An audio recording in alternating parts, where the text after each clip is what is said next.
Tonight we begin with a mask, not one made of silk or lace, but a mask of bone white porcelain, layered so thickly it hid the heartbeat of an empire. Before the candles flicker out, I want you to imagine the weight of a secret kept under a layer of poison by the winter of 1016. 2. The iron will of Queen Elizabeth. The first was no longer a shield, it was a fading ember. As you settle into your blankets, visualize the halls of Richmond Palace, where the air is heavy with the scent of dried rosewater and the cold damp of the tent. The Queen is standing. She has been standing for hours, refusing to sit, refusing to sleep, her eyes fixed on a fireplace that has long since gone cold. She is guarding an image, even as the world she built begins to slip into the shadow. For 44 years, she reigned alone, a sovereign who had outlived every rival and buried every suitor who dared to claim her hand. But the woman behind the crown was now approaching her 70th year, an age that felt like an eternity in the Tudor world. Her presence at court, once a radiant sun that everyone orbited, had grown sporadic and dim. Rumors began to drift like smoke through the tapestried hallways. The Virgin Queen was fading. To the eyes of her subjects, she was still Gloriana. But in the dim light of her private chambers, the porcelain perfection was a fragile lie. Her skin was no longer the smooth canvas of a young goddess. It had become a landscape of history, weathered by the pressures of a nation. Beneath the brilliant auburn wigs, those symbols of youthful power that sat stiffly atop her head, was a woman whose mind remained sharp, yet whose appetite for life had waned. She insisted on the illusion of health, even as her frame shrank beneath the weight of her jewel-encrusted gown. She forbade any physician to examine her too closely, protecting her vanity with the same ferocity she used to defend her boarders. Her ladies-in-waiting watched in a hushed, reverent panic as she sat stiffly on cushions, her lips moving in silent prayer, refusing the very rest her body cried out for. The halls of Richmond grew increasingly silent as the vibrancy of the Elizabethan age began to retreat into the corners of the room. Elizabeth, who had once dazzled Europe with her wit and her resolve, was now wrapped in heavy silks, surrounded by shadows that seemed to grow longer with each passing hour. She no longer held council meetings, nor did she take her usual rides through the palace gardens, preferring instead the company of her own heavy thought. But there was a hidden rot within the beauty. To maintain the legendary paleness of her face, Elizabeth relied on a signature, cosmetic known as Venetian cerulean. It was more than a powder, it was a thick paste of white lead and vinegar. Daily, for decades, she had applied this mouse, sealing her pores with a slow-acting poison. This lead was absorbed into her very blood, quietly eroding her nervous system and clouding the mind that once outwitted King. The symptoms of this beauty were a shadowed mirror of her final months. The irritability, the deep melancholia, the loss of appetite, and the skin deterioration she tried so hard to hide. Her teeth had blackened and fallen out, and her once flame red hair had thinned to almost nothing beneath the pearl-studded wig. The very armor she wore to project power was, in fact, an insidious weight, hastening the end of the woman beneath the pain. Imagine the silence of the palace halls now, draped in heavy silks and long drifting shadows. The music she once adored, the lutes, the poetry, the laughter of the court has been replaced by a heavy, sacred quiet. She asks for no songs. She asks for no tinctures. She only stands, gripping the arms of her chair, a relic of a golden age waiting for the final curtain to fall. The physicians of her time offered tonics and prayers, but they were met with a stubborn refusal. They debated her symptoms, speaking of the settling of humors or a distemper of the brain. Yet they could not find a cure for a heart and body that were simply finished with the burden of rule.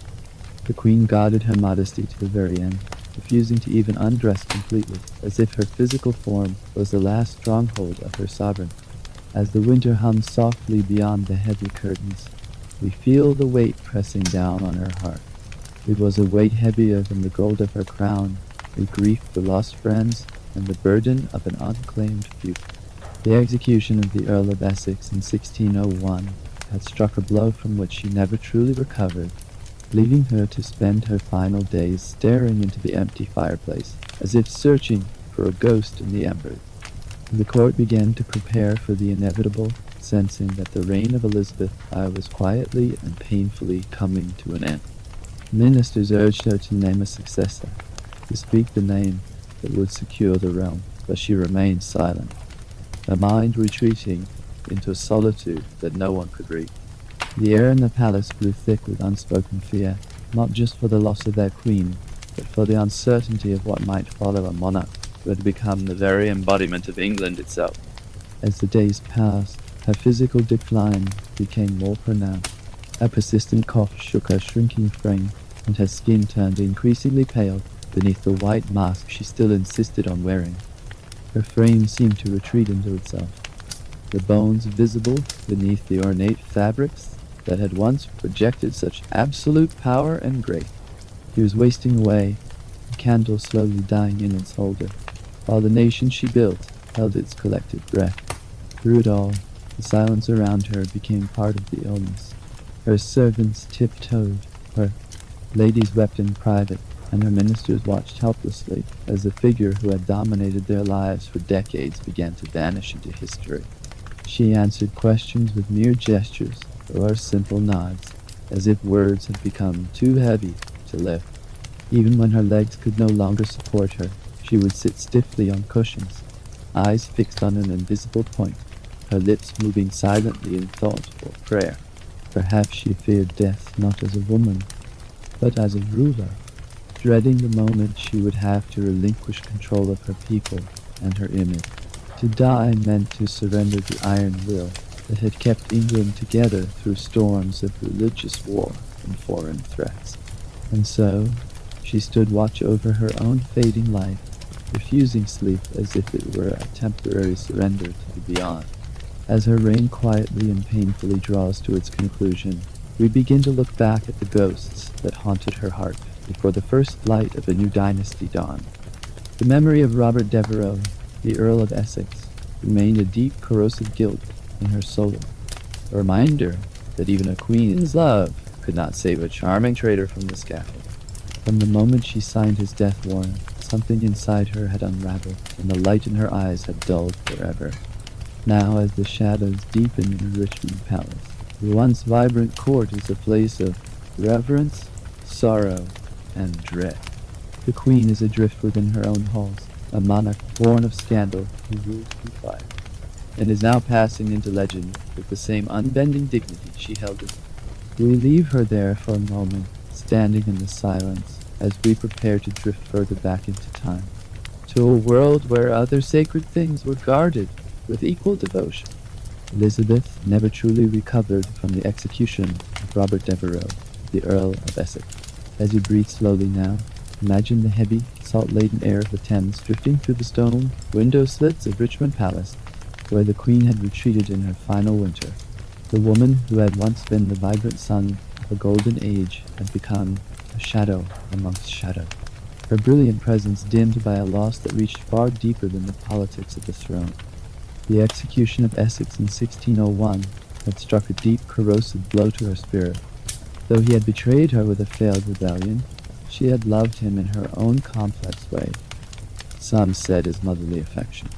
Others whispered of a deeper, more turbulent bond. When she finally signed his death warrant, the ink was not just fluid on parchment. It was the final, tragic cooling of her own heart. From that moment forward, a profound melancholia settled over her, a spiritual weight that no crown, however golden, could alleviate. Witnesses at court began to notice the shift her laughter, once sharp and frequent, had ceased entirely, and her eyes, which had outwitted the greatest diplomats of Europe, grew dull and distant. She began to spend long, agonizing hours standing in total silence, refusing to eat and refusing to sleep, her frame unmoving like a relic of a forgotten era. Imagine the soft, rhythmic flickering of a single candle nearby, its wax dripping slowly in the draught, mirroring the slow, inevitable passage of time in her private chamber. She had outlived her rivals and buried her suitors, Yet in this final isolation, she was a prisoner of her own memory. She would gaze into the empty fireplace for hours at a time, watching the gray ash settle in the grate, seeing in those cold embers the ghosts of a court that had long since grown hushed, the vibrancy of the music, the pageantry of the joust, and the lively discourse of her younger years had all retreated into the corners of the room, replaced by a silence that felt like a living thing. Her ladies-in-waiting noted that she rarely spoke, and when a sentence did escape her lips, her voice was as thin as smoke trailing away into the rafters. The iron will that had defined England was cracking, not with a sudden break, but with the steady, silent pressure of a winter that refused to end, as the days blurred into nights within the velvet-draped rooms of Richmond. A sacred dread took hold of those who served her. Elizabeth's refusal to lie down was no longer merely a matter of royal stubbornness. It had become a ritual of survival, a desperate defiance against the inevitable. In the Tudor mind, sleep was often viewed as a fragile bridge, a temporary death where the soul drifted dangerously close to the edge of the eternal beyond. For a woman who had held the destiny of an empire in her hands for 44 years, the act of reclining felt like the ultimate surrender of control.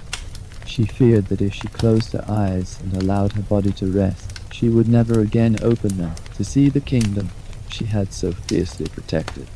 She remained rooted to a single spot by her bed or the window, gripping the arms of her chair until her knuckles were as pale as the leaden makeup upon her face. The swelling in her legs worsened with every passing hour of her vigil, a heavy physical reminder of her mortality. Yet she defied the limitations of her failing body with a terrifying, silent grace. Her ladies-in-waiting moved through the room like ghosts, their silk skirts rustling softly like dried leaves against the stone floor. Their voices reduced to uncertain whispers. They begged her to rest, to speak, to offer just one word regarding the successor who would inherit her crown, but she only offered the rhythmic silence of a stone monument. Her mind was slipping into a place where the politics of the world held no meaning, a place where the weight of the crown was finally becoming too heavy to lift. She was standing watch over her own ending, a solitary sentry at the gates of history, refusing to give death an invitation until her body finally betrayed her iron will.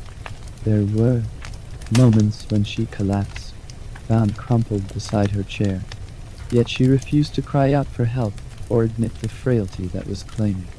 Only when total exhaustion became a weight too heavy for even a queen to bear did she finally allow herself to be lowered into the silk covers of her bed. It was a movement of profound gravity, like a great ship finally coming to rest in a dark, silent harbor after decades at sea. The music that had once been the very heartbeat of her reign was now forbidden in her presence. Throughout her long and storied life, Elizabeth had found her greatest solace in the strings of the lute, the rhythm of the dance, and the harmony of the choir. But in these final hours, she demanded only the silence of the void.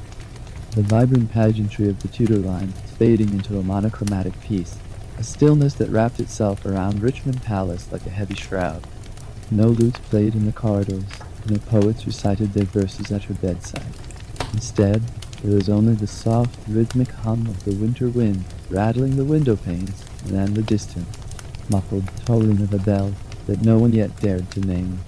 The Queen's heart had found its rest long before her breath finally grew shallow and irregular, as she drifted in that twilight space between the candlelit room and the great unknown.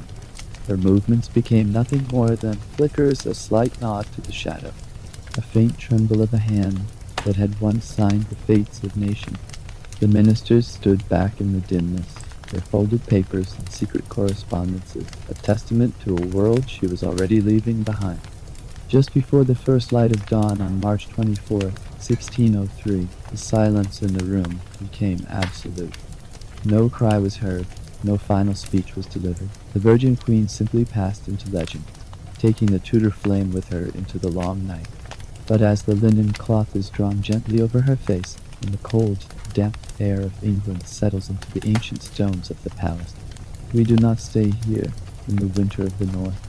We begin to drift away from the shadows of Richmond, moving through the mist and across the vast, dark expanse of the Atlantic.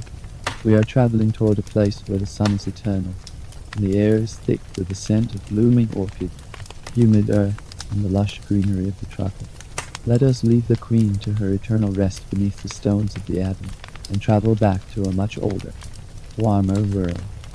This, a world where a sacred being held the power of the gods and flowed like liquid gold in the heart of the rainforest, long before it was a candy bar lining a brightly lit grocery store shelf, or a warm, sweet cup of hot cocoa shared on a silent winter's night.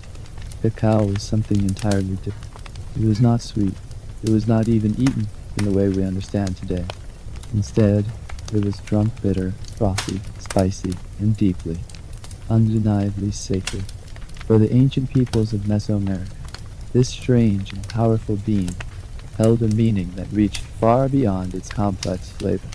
It held the very essence of life, power, and the divine. Our story begins over 3,000 years ago, deep in the tropical rainforests where the air is heavy and still, thick with the scent of damp earth, blooming orchids, and the lush green breath of the jungle. Imagine yourself standing there now, beneath the vast emerald canopy of southern Mexico, where the sun is a distant memory, and the only light is a soft, filtered green that barely touches the mossy forest floor. The Olmec, considered one of the first complex civilizations in the Americas, were likely the earliest people to discover the secret of the cacao tree in these humid shadows. Though much of their history is shrouded in the mists of time, archaeologists believe they treated cacao as a vessel for spiritual power, a ceremonial drink consumed by elite leaders and shamans during the most pivotal moments of their lives. It was no ordinary refreshment. It was a connection to the invisible world, but it was with the Maya civilization that cacao truly became a divine gift, a plant not just cultivated, but worshipped. They believed the tree was a sacred object bestowed directly by the gods of creation. In their sacred text, the Popol Vuh, it is written that the gods formed the very first humans from a mixture of maize and cacao, forever binding humanity to the natural world. As you breathe slowly, visualize the vibrant pods hanging from the curved branches, heavy, jewel-toned fruits of red, yellow, and purple, ripening in the eternal shade of the rainforest. In the great Maya cities like Tikal and Kapan, cacao was woven into the very fabric of daily life and cosmic belief. It was present at the most important transitions of human existence. When new rulers were crowned, the sacred liquid was poured. When marriages were sealed, the drink was shared between bride and groom as an unspoken contract of trust, respect, and shared purpose. Even in the profound quiet of the tomb, vessels of cacao accompanied the dead, offerings meant to nourish their souls as they journeyed through the dark waters of the next world. These were not casual refreshments taken in haste. They were prepared with slow, deliberate care, often blended with chili peppers, vanilla, and maize to invigorate the spirit and induce visions of the god. Focus now on the rhythmic. The Maya would pour the liquid from one painted vessel to another, held at a great height, allowing the stream to catch the air and create a thick, velvet foam. This froth was the sign of the highest prestige, a cloud of spirit trapped in a cup. Imagine the repetitive, steady motion up and down, the liquid hitting the surface with a soft, flashing cadence, the sound like a gentle waterfall hidden in the heart of the jungle. To share this drink was to recognize a shared divinity.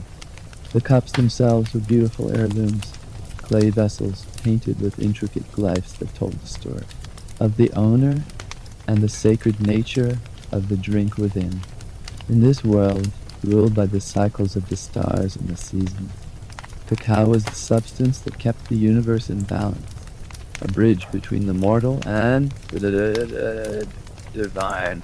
Beyond the temples and the quiet ritual chambers, the value of cacao was tangible and literal. It was the currency of the land. People stored these precious beans like money in vast granaries, traded them for life's basic necessities, and settled their debts with the fruit of the forest. In the Aztec Empire, which rose to power centuries after the Maya, Cacao became an institution of royalty, economics, and war. The Aztecs did not grow cacao in the cool, dry climate of their mountain-capped Tenochtitlan. Instead, they demanded it as tribute from the conquered provinces of the warm south. Tons of beans flowed into the city like gold. A few beans could buy a simple meal. 100 could buy a turkey. Each bean was so valuable that to counterfeit one was a crime against the state. In Aztec society, cacao, known as sacrolato, was the drink of the warriors, priests, and kings. It was consumed to energize the body and sharpen the mind before the heat of battle. Emperor Moctezuma II was said to consume 50 cups a day, drinking from golden vessels to maintain his strength and vitality. It was a seat of power, earned and honored, believed to have been stolen from paradise by the god Quetzalcoatl to be given to humanity.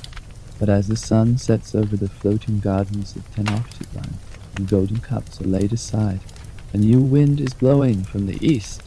This bitter drink of gods and warriors was about to cross the vast, dark expanse of the Atlantic to a world of European kings. There, it would be forever transformed, sweetened with cane sugar, and woven into a global obsession that would change the world's palate and its history forever. As you lie here, safe and still, let the image of the Mesoamerican rainforests surround. Hear the distant, rhythmic drip of rain hitting the broad, waxy leaves of the cacao trees. Feel the humidity in the air, a warm blanket that asks nothing of you but to remain exactly where you are. The Maya priests have finished their pouring. The golden vessels of the Aztecs have been polished and stored, and the jungle is returning to its natural prehistoric silence. The cacao pods remain, heavy and still, waiting in the shadows for the cycle to begin again. There is no rush in this world, only the slow growth of the seed and the steady pulse of the earth. Think of the beans being fermented, a slow and natural transformation that brings out the hidden depths of their character. Visualize the beans drying in the sun, a process that cannot be hurried, a quiet surrender to the element. This is a world of patience, where every sacred thing takes its time to reveal its true nature. You are a part of this rhythm now, a part of the long history of this sacred being. The warmth of the rainforest is still with you, protecting your rest, even as we prepare to follow the cacao across the sea. The story is expanding, moving from the green shadows into the light of new courts. But the heart of the bean remains the same, a gift of the earth, a source of comfort and a bridge to the mysteries of the past. The transition from the ancient world to the new was not a sudden break, but a slow drifting of ideas and flavors. The Spanish conquistadors, at first confused by the bitter, spicy brew, eventually came to recognize the energy and prestige it carried. They saw the golden cups of Moctezuma and understood that they had found a treasure different from gold or silver. As they loaded the cacao beans onto their ships, they were carrying more than just a product. They were carrying the soul of a civilization. The ships creaked softly on the waves, the hold filled with the earthy scent of thousands of beans, each one a tiny capsule of Mesoamerican history. You are on that ship now, drifting away from the emerald canopy of the jungle toward the horizon. The air is cooler here, but the memory of the tropical sun remains in the wood and the sails. We are moving toward a world of marble palaces and velvet-draped salons, where the bitter drink of warriors will meet the sweetness of a new era. But even as the recipes change and the rituals evolve, the cacao bean remains a sacred thing, a seed of power and peace. The journey is long, the sea is vast and rhythmic, and the waves are rocking you into a deeper, more profound rest. We leave the rainforest behind, but we take its warmth with us, moving toward the world of kings, where a new chapter of this ancient story is waiting to be written. When Hernan Cortés and his band of Spanish conquistadors first arrived in the magnificent Aztec capital of Tenochtitlan in 1519, they stepped into a world that stunned their European senses, a city of floating gardens and towering stone temples that seemed to rise like a dream from the center of Lake Texcoco. Imagine the shimmering heat of the Mexican sun rising from the water, the heavy scent of damp earth, and the distant rhythmic thud of stone tools echoing through the bustling market. Amidst these wonders, one royal ritual stood out with singular hypnotic intensity: the consumption of a dark, frothy, and bitter liquid that the Aztecs held in higher regard than gold itself. The Spanish watched with a mixture of confusion and silent awe as the Emperor Moctezuma II was served cup after cup of this substance, known as sarcolatl, presented in vessels of pure, gleaming gold. To the Europeans, the drink at first seemed strange, pungent, and almost unpalatable, a bitter brew of crushed beans, water, and fiery chili pepper. Yet, they could not ignore the immediate energy it seemed to grant the emperor, the sudden alertness in his eyes, and the deep spiritual reverence with which the Aztec priests and nobles treated every single drop. It was more than a beverage. It was a liquid asset, a sacred substance that fueled the heart of an empire. As you settled deeper into your rest, let your mind drift to the heavy wooden hulls of Spanish galleons creaking rhythmically on the Atlantic waves, carrying the first precious sacks of these mysterious cacao beans back to the ancient courts of Europe. Cortés brought with him not just the seeds, but the ancient, labor-intensive knowledge of how to roast, grind, and mix them.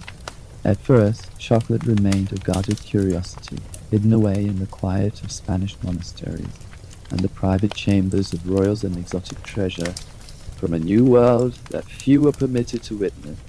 It was still prepared in the traditional spicy way, served hot and thick, but the European palate was beginning to stir in its sleep. The dark, earthy, and intoxicating scent of the roasting beans began to fill the cold stone corridors of European palaces, drifting like a slow-moving mist through the velvet-draped halls. This was the quiet, steady beginning of a culinary revolution, a transformation that would take centuries to unfold, but one that was already destined to conquer the world's heart.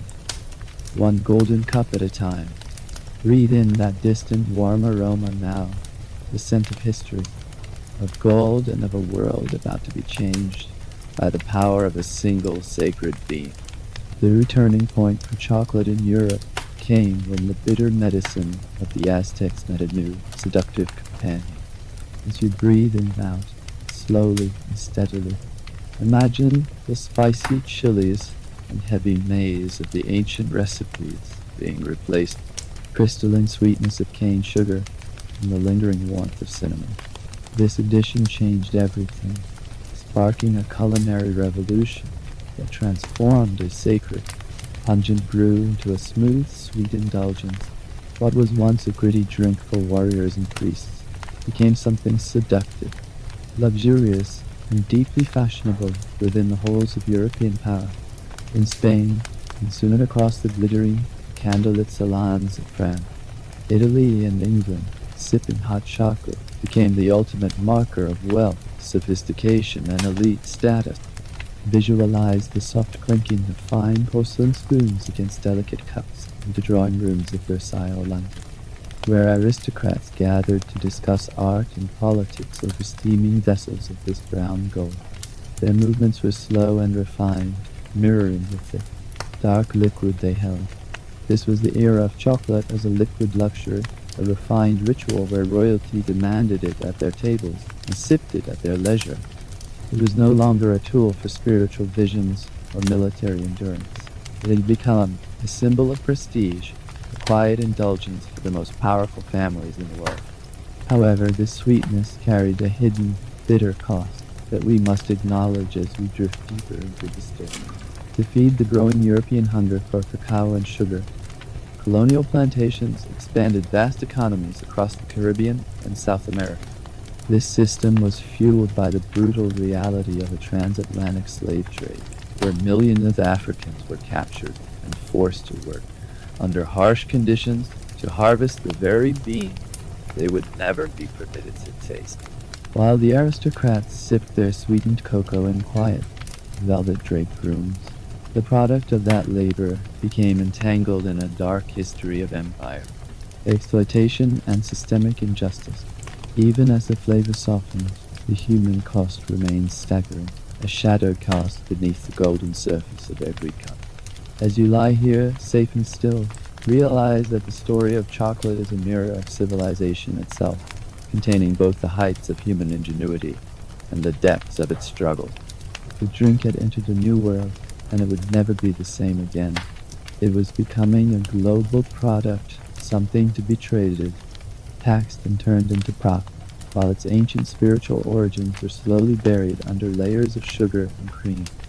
Read deeply, letting the complex history of this bean settle into your mind, like the fine sediment at the bottom of a porcelain cup, as we prepare to see how the industrial age would finally turn this liquid treasure into the solid silk we know today. As the world slowly moved into the Industrial Revolution, the nature of chocolate was poised for its most radical change yet. For centuries, chocolate had remained a liquid luxury, reserved in royal courts and elegant salons. But a series of inventions in the 19th century began to strip away its drinkable form. In 1828, a Dutch chemist named Casparus van Houten developed a revolutionary hydraulic press. Imagine this machine, now a giant, cast-iron structure that exerts immense steady pressure on the roasted cacao bean. It squeezes out the natural fat, the golden cacao butter leaving behind a dry cake that could be ground into a fine, versatile powder. This Dutch cocoa is easier to dissolve and smoother to blend, moving chocolate out of the exclusive royal courts and toward the hands of everyone. The reveal that changed history came in 1847, when the British firm Fry and Sons discovered that by mixing this cacao powder back with melted cacao, butter, and sugar, they could create a moldable paste. For the first time in human history, chocolate became as solid the world's first modern chocolate bar. Soon after, Daniel Peter introduced milk chocolate by adding condensed milk, creating a creamier, sweeter version of the classic bar. But the most soothing invention was Rudolf Lindt's Kenshin machine. Visualize this process now to guide your mind towards sleep. The Kenshin machine is a large, heavy stone vat where the chocolate is churned slowly and rhythmically for days. Imagine the steady, heavy sound of the stone rollers moving back and forth. Back and forth, back and forth, smoothing out every microscopic grit until the mixture becomes as fluid and lustrous as molten silk. The friction creates a gentle, radiant warmth, releasing a deep, comforting aroma that fills the entire space. This slow, mechanical dance refines the chocolate into the velvety texture we know today, turning a rugged ancient bean into a delicate, melt-on-the-tongue experience. Every revolution of the machine brings more peace, more smoothness, and a deeper sense of calm. By the dawn of the 20th century, chocolate had completed its long, transformative journey from a sacred Mesoamerican ritual to a global and mass-market phenomenon. In the United States, Milton Hershey applied the methods of mass production to chocolate, much like the assembly lines of the automotive world, making the milk chocolate bar an affordable reality for every citizen. By 1900, the Hershey bar was born, and with it, a new era where chocolate became a universal symbol of comfort. It was no longer a drink of gods or an exclusive luxury of kings. It had become a language of joy, tucked into the lunchboxes of children, and carried into the hardships of war by soldiers. It became the heart of our most cherished traditions, synonymous with the sweetness of Valentine's Day and the nostalgia of holiday ritual. Yet, even in its modern accessibility, the echo of its ancient, complex roots remains. Today, a new movement of craft chocolatiers is looking back to the single origin bean, seeking to preserve the unique flavors of the soil, and honoring the farmers who grow cacao with ancestral care. We are rediscovering that chocolate is more than just a snack. It is a profound reflection of human history, a story of incredible ingenuity, the rise and fall of empires, and our enduring collective quest for a moment of peace. As the Kenshin machines in your mind continue their slow, hypnotic churn, the chocolate becomes smoother, thinner, and more peaceful with every revolution. The deep, earthy scent begins to fade into a soft, warm memory. The velvet texture wraps around your senses like a heavy, comforting blanket. The world of chocolate is at rest now. The golden vessels of the Aztecs are stored in silence. The industrial machines are finally quiet. and the sweetness lingers only as a fading dream. But while some stories in history are as sweet as the finest truffle, others are etched more deeply and painfully into the very soil of a young, restless nation. We leave the warmth of the chocolate kitchens behind and travel now to the rugged frontiers of a different era, where the path forward was marked by both immense hope and silent heart. In the early decades of the 19th century, the United States was a young and growing nation, restless in its ambitions and surging with a population hungry for the expansion of its borders. But as you breathe in the cool, steady air of the present, imagine a land already deeply rooted in memory, culture, and a sophisticated way of life. This was the ancestral home of the Cherokee Nation, a sovereign community that did not live on the fringes of society, but at its very heart, possessing a complex political system that mirrored the growing republic around them.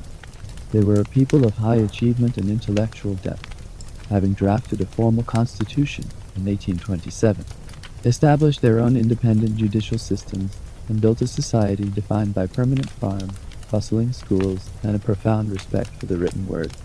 Visualize, if you will, the quiet dignity of a Cherokee township resting in the soft morning mist of northern Georgia. Imagine the sound of a printing press, the steady, rhythmic thump clack, echoing through the trees as it produced the Cherokee Phoenix, the first Native American newspaper printed with precision in both English and the unique Cherokee syllabary. The Cherokee were not strangers to the American project. They were partners in the pursuit of organized civilization, sending articulate delegates to Washington and practicing a form of diplomacy grounded firmly in law, treaty, and intellect. They had built churches, opened their doors to education, and adopted the tools of their neighbors, believing with a quiet, steady hope that by proving their civilization was a mirror to the American Republic, they could protect their autonomy and their sacred territory through the very legal systems built by those around them. It was a time of immense pride and steady growth, where the roots of the people grew deep into the red clay of the South, nourished by the belief in a peaceful shared future that seemed as enduring as the mountains themselves. As you listen to the rhythmic pulse of your own breath, let your mind rest on this image of a thriving nation, a world of quiet farms. The smell of fresh ink on paper, and the steady, certain belief that justice and law would be their shield. The roots were deep, the culture was vibrant, and the spirit of the Cherokee was a flame that burned with a calm and steady light, even as the shadows of a restless nation began to lengthen across their borders. But beneath the surface of this perceived progress and the quiet hum of the printing presses, a different, more turbulent tide was rising, one driven by an insatiable hunger for land and a sudden, frantic discovery of gold within the protected Cherokee borders.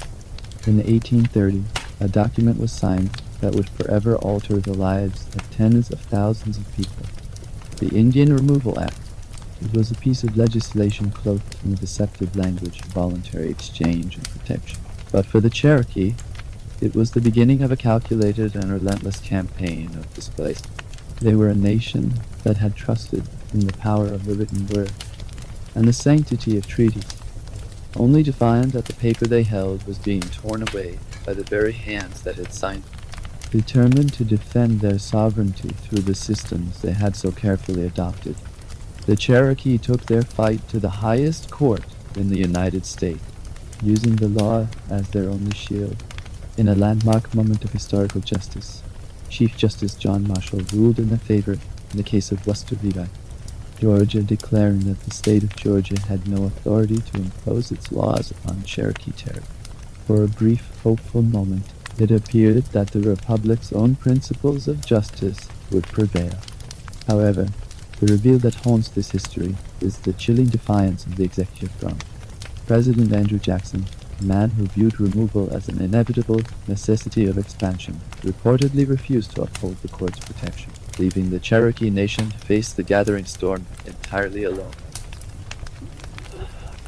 In the sweltering spring of 1838, the time for legal briefs, diplomatic pleas, and constitutional arguments came to a sudden and silent end. Under orders from the federal government, thousands of armed troops and state militias descended upon the peaceful Cherokee farms, with bayonets fixed. Imagine the scene now, not with the noise of battle, but with a somber, heavy stillness that hung in the air like a physical weight. Families were ordered to leave their homes with almost no warning, sometimes given only moments to gather what they could carry. Behind them, they saw their houses looted, their barns burned, and the crops they had spent a lifetime nurturing left to rot in the sun-baked fields.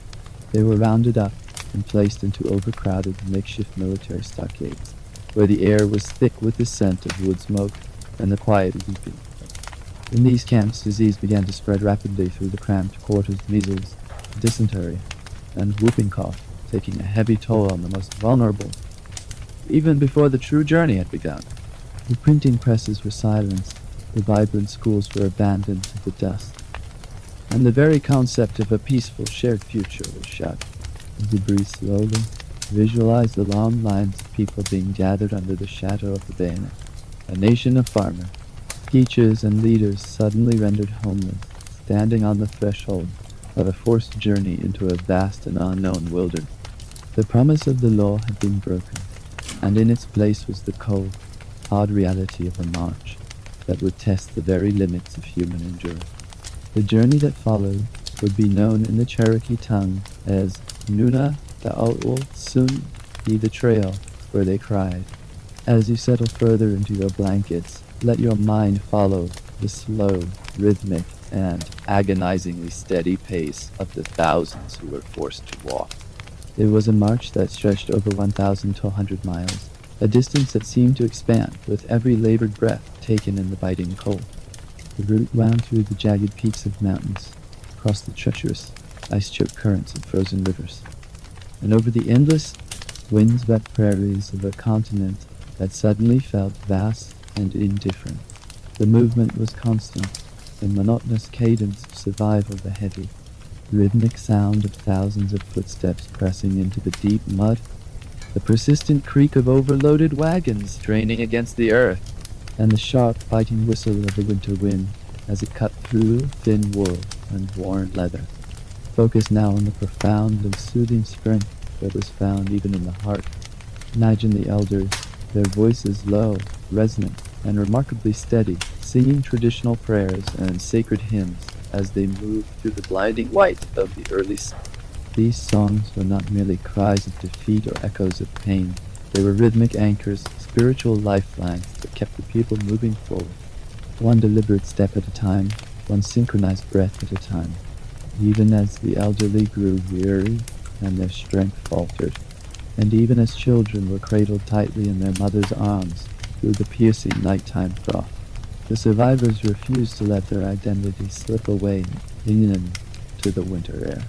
They held fast to their sacred objects, their ancient stories, and the names of every soul lost along the way, recording their history in the very rhythm of their survival. The resilience of the human spirit became a steady beating pulse in the wilderness, quiet, unyielding refusal to be extinguished by the harsh elements or the staggering injustice of the trail. The march was long, spanning months of physical and emotional exhaustion, and the weight of the collective grief was nearly unbearable. Yet, the cadence of their footsteps remained unbroken, a testament to a courage that transcends the physical world and reaches into the eternal. Roughly a quarter of their entire population, over 4,000 lives, were surrendered to the trail, left behind in shallow, unmarked graves by the roadside. But for those who walked on, the rhythm of the march became a form of prayer, a slow and steady motion that carried the heart of a nation toward a horizon they had never asked to see, but which they were determined to meet with their dignity intact. Breathe in the cold, quiet strength of that memory now, feeling the steady pace of your own heart as it mirrors the endurance of those who refuse to vanish. When the last roots of the Cherokee finally reached the unfamiliar and rugged soil of the Indian Territory in the early spring of 1839, the physical march at last came to an end, but the quiet, monumental work of survival began anew.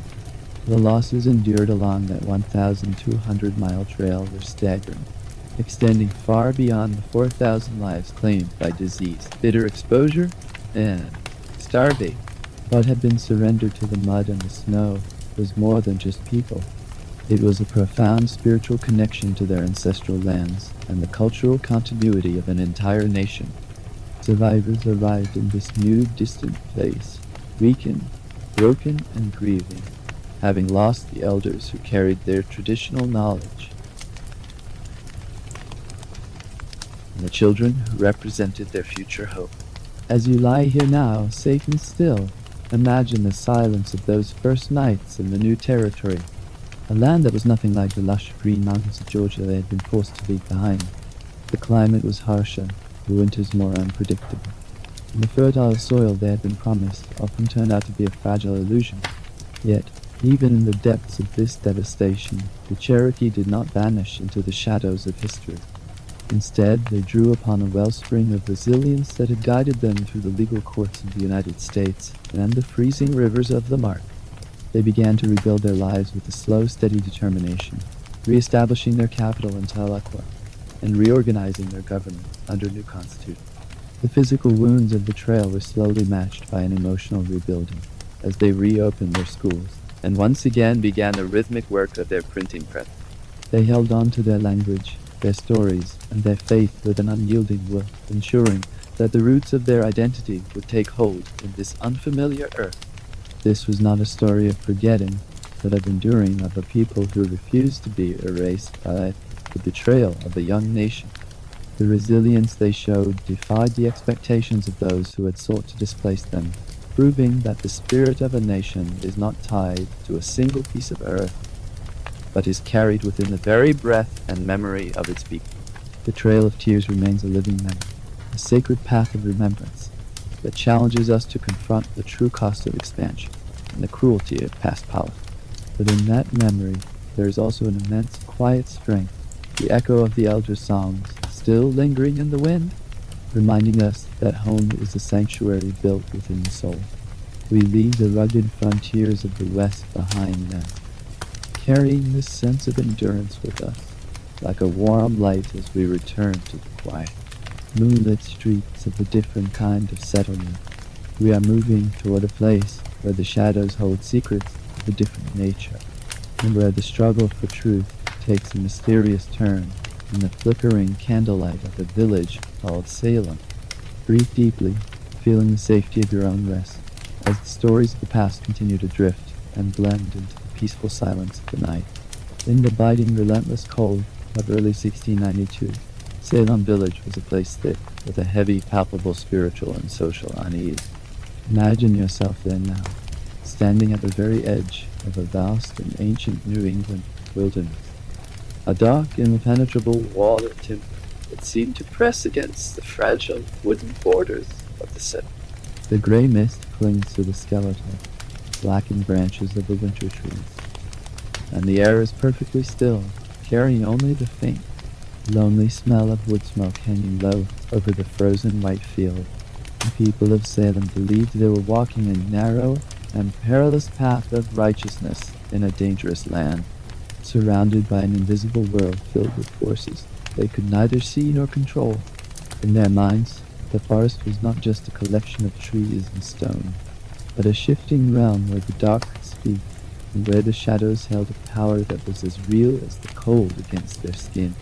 As you breathe slowly and deeply, let the quiet of the 17th century wrap around you like a heavy, protective wool blanket. The Puritans lived by a strict, demanding religious code, a constant rhythm of prayer, toil, and self-reflection. Yet, beneath this outward devotion, years of hidden tension and bitter personal grievances simmered just below the surface. Every strange, unexplained sound in the night, every failed autumn crop, and every shadow that flickered in the corner of a room was interpreted as a sign of a spiritual battle. But for now, in this moment, the village is hushed. The great meeting house is dark and silent. The flickering tallow candles in the small, wood-paneled homes are being extinguished one by one, leaving only the soft orange glow of the dying hearth and the deep, comforting silence of the winter. You are safe in the present, watching these shadows from a distance, as the past begins to drift into the mist, preparing for the slow, inevitable transition toward the light. The tragedy of Salem did not begin with a sudden storm, but with the strange rhythmic behavior of children in a quiet household. Imagine the dim, flickering light of a kitchen where young girls began to speak in a fragmented gibberish, their bodies contorting in ways that defied all reason. In a world of total, unyielding faith, the diagnosis was swift. They were under an evil hand. This was the spark that ignited a furnace of collective fear. The girls began to point their fingers into the empty, cold air, claiming to see specters, the invisible spirits of their neighbors pinching and tormenting them. This spectral evidence became the reveal that truly fueled the tragedy of legal reality, where a person's ghost could be convicted, while their physical body stood perfectly still and silent in a courtroom. Visualize the courtroom now, heavy with the scent of old, dry parchment, and the flickering shadows of tallow candles. Against the rough-hewn wall, the accused stood in a state of profound disbelief as their accusers screamed at visions that only they could see. Families fractured, and neighbors who had farmed side by side for decades now looked at one another with a sharp, piercing suspicion. Yet, even in the midst of this escalating panic, there was a slow, underlying rhythm to the proceedings, a somber, repetitive cycle of accusation, examination, and trial that moved like a slow-moving, dark river toward a distant, inevitable horizon. But as the seasons slowly changed, and the green leaves of summer turned to the heavy gold of autumn, the fever of the trials began to fall. It was replaced by a growing, heavy doubt, a realization that reason had been abandoned for the sake of a fear that had no end. The tension is beginning to dissolve now, giving way to the first signs of a quiet, collective awakening. By the time the first heavy autumn frost settled over the jagged rocks of Proctor's Ledge, the gallows had claimed many innocent lives.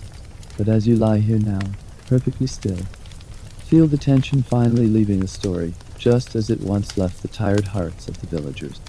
The hysteria was eventually replaced by a quiet, somber reckoning, a period of deep reflection and communal grief. Imagine the profound echoing silence of the meeting house as Judge Samuel Sewell stood before his entire congregation, his voice low and filled with a heavy, sincere regret, asking for public forgiveness for the role he played in the condemnation. The accusers' sharp voices faded into the background of history, replaced by the soft, rhythmic prayers of a community, trying to find its way back to the light of truth. The silence that returned to the streets of Salem was no longer the sharp silence of dread, but the deep, healing peace of a long-delayed truth. One by one, the names of the lost were carefully restored to honor, and the civil rights of the accused were returned to their grieving family. The heavy, suffocating weight of the trials began to drift away, dissolving like the morning mist over the cold waters of the Atlantic. There is no more screaming in the courtroom. There is no more pointing of fingers into the dark. There is only the steady sound of the wind through the tall pines, and the rhythmic, comforting pulse of time moving forward, healing the deep wounds of the past with every passing year. The village is at peace, and the shadows have finally found their rest. The collective heart of the community begins to beat in a slower, more rhythmic pace, moving away from the shadows and toward the enduring strength of the human spirit. As you drift now toward a total and undisturbed rest, realize that the shadows of Salem have long since been chased away by the enduring light of history. The gallows that once stood on the high ledge are gone, vanished into the earth, and reclaimed by the grass centuries ago. In their place stand quiet, granite benches, a memorial of stone and soft shadow, where the names of the innocent rest in an eternal, silent dignity. Imagine walking through that memorial now, the air cool, sacred, and still, with the only sound being the soft rustle of fallen leaves against the ancient ground. The struggle for truth has finally settled into the absolute peace of history. The era is over. The secrets of the past are now just faint whispers in the night, growing softer and more distant with every slow breath you take, every journey we have taken tonight from the leaden, porcelain mask of a dying queen to the sacred, frothy cacao of the tropical rainforest, from the resilient, prayerful steps on the Trail of Tears to the quiet, moonlit streets of Salem, has reached its natural conclusion. All the noise, all the conflict, and all the restless movement of history has settled into this single, profound, and beautiful moment of silence. You are safe, the world is at rest, the stories have all been told, and the circle of time is complete. But even as the shadows of Salem fade, we find ourselves standing on the threshold of a new kind of strength. A resilience that does not just survive the storm, but learns to plant new roots in the soil of hope. We move now from the silence of the courtroom to the enduring spirit of a people who turned their exile into a new beginning. Breathe deeply. Let the peace of Salem carry you toward the new roots of tomorrow. Sleep, sleep, sleep as you lie here now, perfectly still and safely cradled by the profound, velvet quiet of the night. Realize that history is never truly a finished book, nor is it a dry list of dates etched into cold, static stone.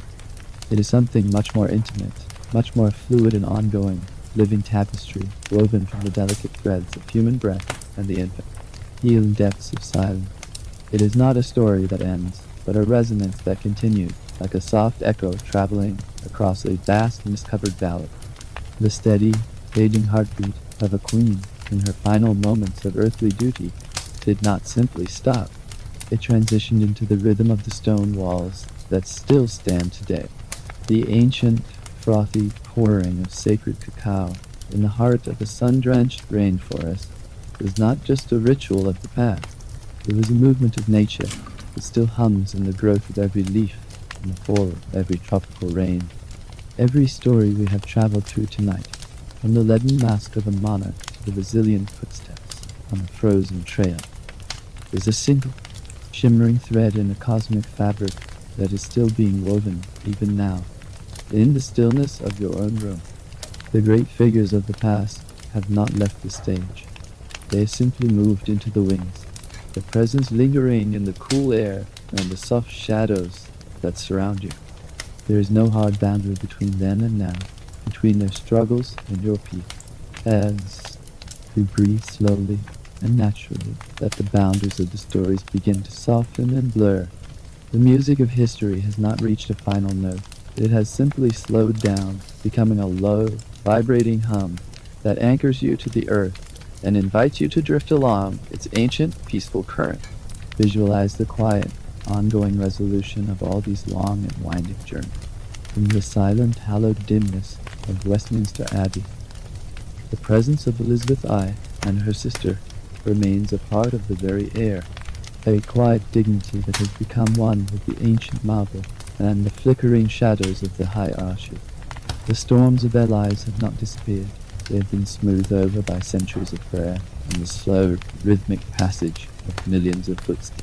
Deep in the emerald shadows of the Mesoamerican rainforest, the cacao trees continue their slow, prehistoric work, their colorful pods ripening in a world that refuses to be heard, governed only by the silent laws of the sun and the moon.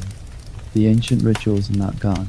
They are held in the memory of the soil and the secret language of the trees. In the rolling, peaceful hills of Oklahoma, the spirit of the Cherokee continues to flourish, an unbroken line of resilience that flows through the school, the homes, and the quiet conversations held in the soft light of the evening.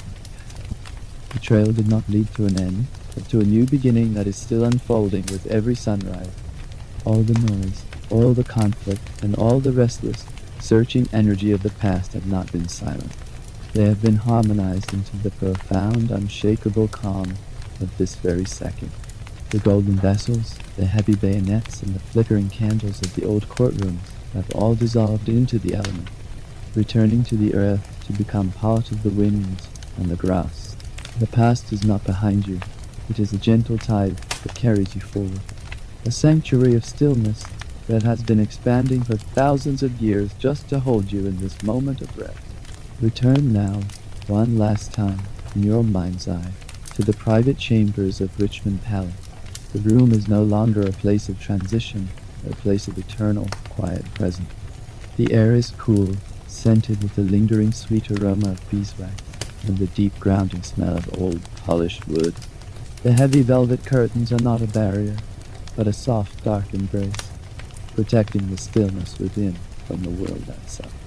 The final dying embers in the hearth glow with a soft orange light, a rhythmic pulse that mirrors the steady rise and fall of your own chest.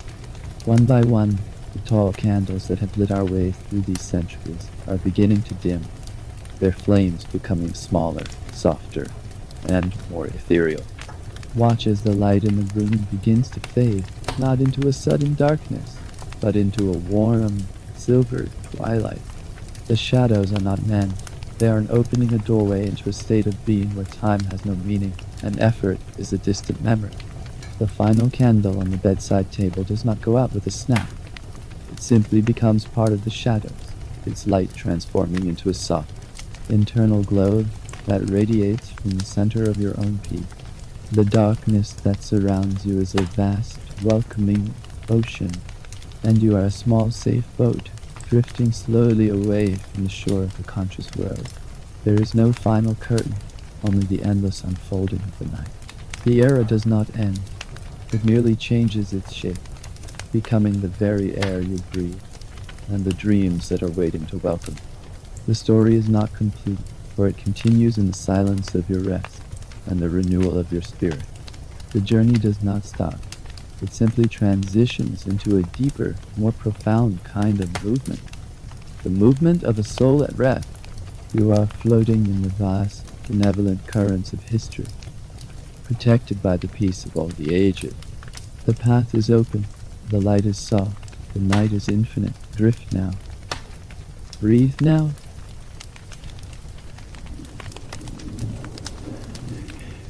Can you hear me now? Into the quiet